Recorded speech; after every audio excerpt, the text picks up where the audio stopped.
Good morning বন্ধুরা, কেমন আছো? আশা করছি ভালো আছো। আমিও খুব ভালো আছি।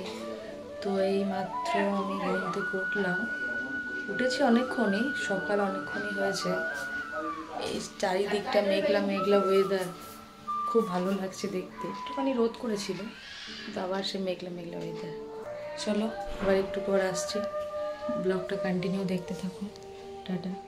তো স্নান করে চলে এলাম প্রতিদিনকে ডেলি।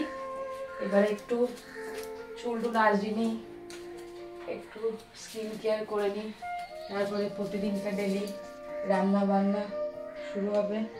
চলো তোমরা দেখতে থাকো।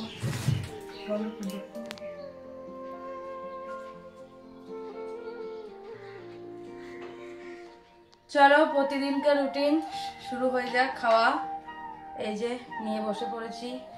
তোমরা ভাবছো যেগুলো আমি কেন খাচ্ছি, তো আস্তে আস্তে সবই জানতে পারবে। চলো খাওয়া যাক। এই ফাঁকে চলে এলাম তোমাদের সাথে একটু কথা বলতে। দেখো পেছনে ওয়েদারটা কি সুন্দর, মেঘলা মেঘলা। এই ওয়েদারটা আমার খুব ভালো লাগে। তোমাদের কেমন লাগে কমেন্ট করে জানিও। এই ওয়েদারে একটু কি মনে হয় যে একটু খিচুড়ি কষা মাংস খাওয়া যাক, তাই না? আমার তো খুব ভালো লাগে এই ওয়েদার। ঠান্ডা ঠান্ডা বৃষ্টি পড়বে, দারুণ। এই যে আমি আর দিদা খেতে বসে পড়েছি। বাকিদের খাওয়া হয়ে গেছে, ওরা একটু বেরিয়েছে।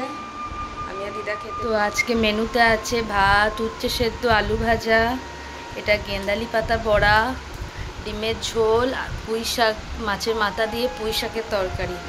আর দিদা খাচ্ছে হচ্ছে খিচুড়ি, গোবিন্দভোগ চালে আলু ভাজা। আমি যেহেতু একবার খেয়েছি খিচুড়ি, তাই এখন আর খাবো না, তাই এখন আমি ভাত খাচ্ছি। তো আজকে ভিডিওটা এই পর্যন্তই। যদি ভালো লাগে লাইক করো, কমেন্ট করো এবং সাবস্ক্রাইব করে দিও।